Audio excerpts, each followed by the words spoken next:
Hello again. We are Chris Lee, Max Barr, and Blake Lovell. Blake playing hurt today. Flu As we game. get through SEC basketball, we have got Auburn and South Carolina to preview for you.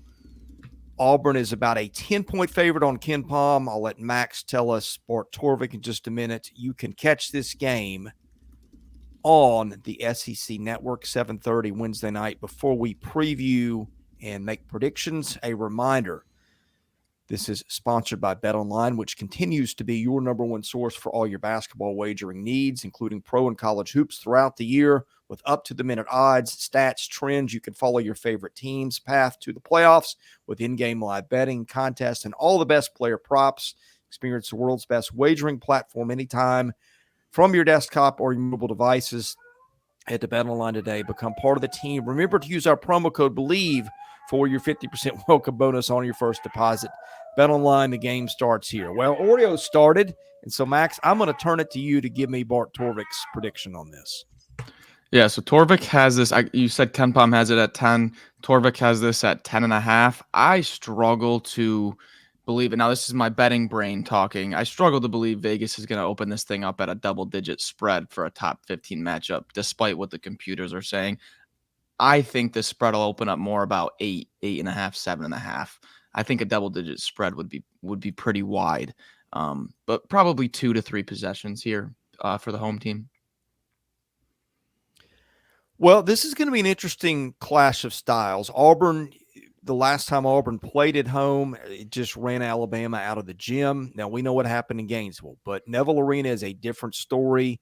Auburn was really able to speed up the game. Alabama played fast anyway, or plays fast, but Auburn out Alabama'd Alabama at the things that it liked to do. It got quick baskets on the other end. It's got a front court that is one of the best in the country if you include the bench. And I think that this is going to be an interesting contrast in styles, Max. You know what South Carolina is going to want to do. It's going to want to gum up the game. It's going to let Talon Cooper dribble out about 20 seconds of the shot clock and then initiate possessions, and this team gets baskets fairly efficiently. It's starting to get them from different places. We talked about the Big Four. Really, it is a Big Five for South Carolina now. Meanwhile, Auburn, when it gets the ball on the other end, South Carolina is not great at rim protection and pounding you underneath. So I see a big contrast in styles here between what Auburn would probably like to do with tempo and with its bigs and what South Carolina has done, which is just throw a screwdriver in the spokes of everybody's wheels so far. That's a great way to set it up. This is defense on defense, but in a different way, in a different style of how they like to play defense. Auburn, number 1 defense in the SEC. South Carolina, number 3. I would argue from my eyeballs that they are number 1, maybe number 2, with how South Carolina has been able to bottle some teams up. So baskets are going to be hard to come by if these teams stay true to their identity. You have a South Carolina tempo that we've been saying, one of the slowest in the countries, with one of the better defenses at avoiding penetration and late closeouts and whatnot. They're always in good position. They don't foul. And then you have the Janai Broom eraser effect, where you'll see teams literally stop going into the paint for stretches when Janai Broom's in the game because of how good of a rim protector he is. So you have 2 of the best defenses in the conference with efficient offenses, but that do it in different ways in terms of tempos speaking. I think it's going to be, like a lot of South Carolina games are, a battle of who can implement their tempo. I think that's fair. I'll tell you what's not fair. It's me sounding like this, but that's okay. I'm gonna save my voice for my pick later because I've got a good one for you. I'm just gonna give you some quick little thoughts here. Auburn's won 6 in a row in the series. South Carolina hasn't won at Auburn since 2016. My biggest question is South Carolina offensively, how they find offense in this game, knowing what Auburn's done against other teams. If you kind of take out the Alabama game, which giving up 81 to Alabama is not really a bad thing. They gave up 54 to Vanderbilt. They gave up 59 to Ole Miss at home. They gave up 78 to LSU, but remember that game was kind of out of hand. LSU put some points up late. They gave up 55 to A&M. So Auburn just, again, defensively, I still don't think they get enough credit for how good they are there. And they're coming off of a huge, blowout loss. And it's just kind of the script is flipped a little bit here where you come off of that loss. As we talked about, Max, we expected it. Now you get to come back home. You play a team that's riding high and, has won some close games along the way. So, I think this is an interesting one, and I'm very curious to see offensively, like you guys talked about with the tempo. That's going to mean everything here because it's not going to be easy for South Carolina to find consistent offense, I think, against this Auburn team. A couple other things in the matchup I wanted to point out. Block rate on offense. South Carolina, one of the things that it does poorly, and there's not many of them, it gets a lot of its shots blocked. It ranks 350th in the country in a bad way, getting 12.5% of its shots blocked. Auburn, number 6 nationally in block rate at almost 16%.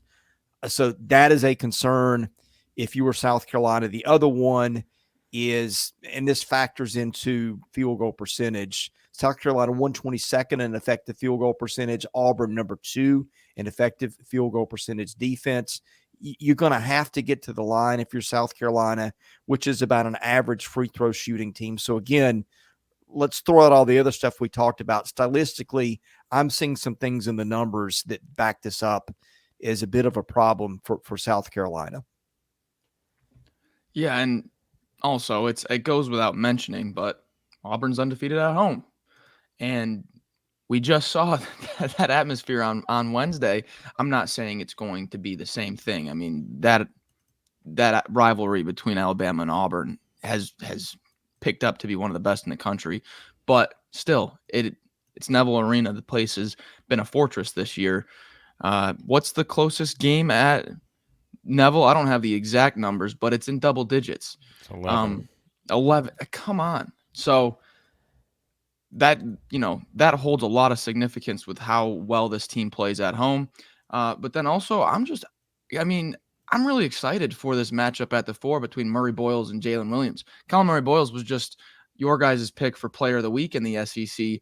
And Jalen Williams he's sort of cooled off, late January, but he was in the conversation for SEC player of the year for a little bit there. So you have a really, really high level matchup at the 4 here. Ken Pom has this total at 138. I think it's going to be, it's not going to be like the Auburn game that you watched last Wednesday this time around. This thing's going to be a grind.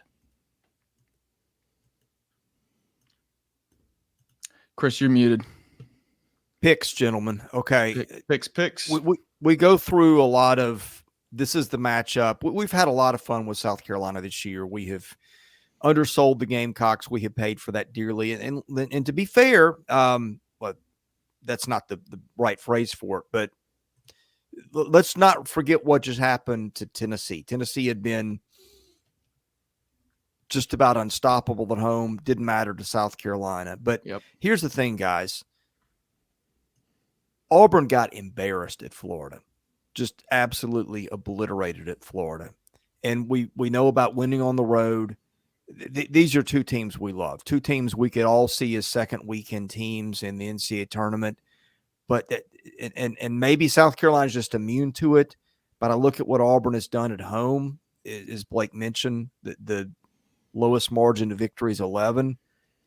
I don't know that anybody is walking into Neville Arena right now and coming out alive. This is one that, to me, you just sort of throw out all the other stuff and ride with what Auburn does in that arena, and that's where I'm going, Auburn to win. Yeah, we've seen this happen before when South Carolina's been an underdog, and we've said, well, I know that they have a good defense and they like to muck it up, but I just struggle to see where the offense will come from, they've proven me wrong time and time again, but they haven't played at Auburn yet.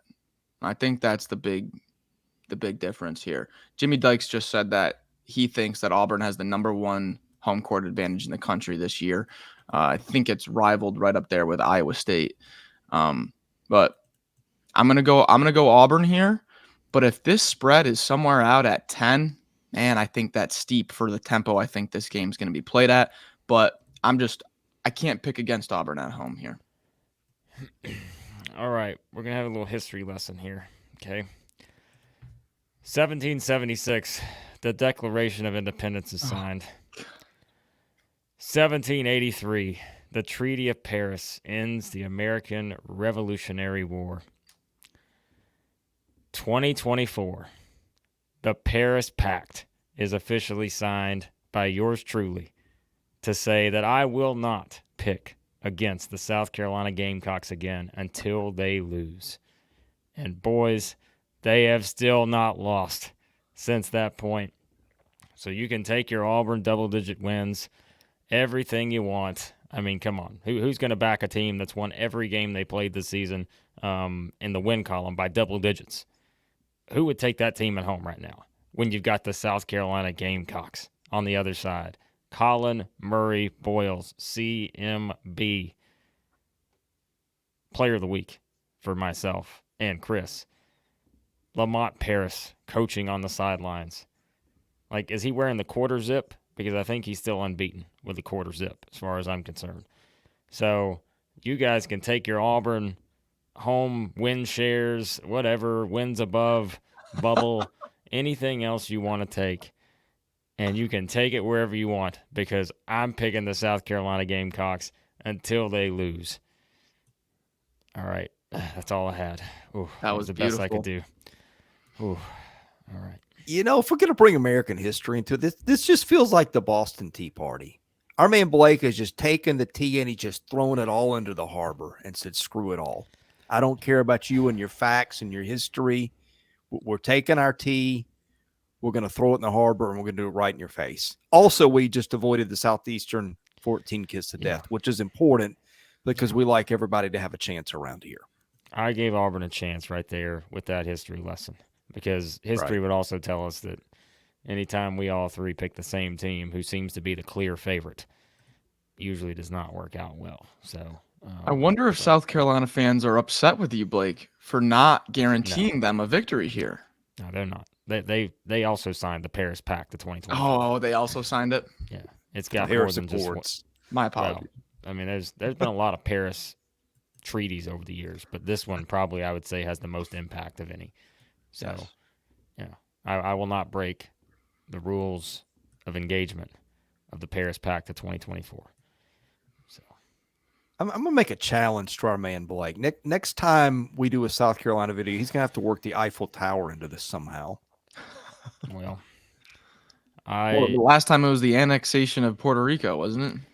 Yeah, we're well What's next? We're well traveled here at Southeastern 14. We don't just keep it to the southeast. We like to really bring in world relations into our coverage of SEC basketball. So it just means more. That's right. Thank you for powering through, Professor Blake. Well, hey, I'll be the one that gets the snacks and the allowance because you two are being sent to your room after your pick of the Auburn Tigers here. Max and I have been written out of the inheritance. Father Paris is not going to be happy with you two. So, this is great. All right, we hope you enjoyed it. We can't wait to watch it. Should be a fun one. These two teams are, going at it for the SEC title, and it's going to be a fun finish. We'll have it covered. We'll recap it later, probably on Thursday morning, perhaps on Wednesday night, depending on schedules and whether Blake is still sick or not. But anyway, best way to catch it, hit the subscribe button, hit the like button. That helps our analytics. Tell a friend. For Max Barr and Blake Lovell, I'm Chris Lee. This is Southeastern 14 presented by Bet Online.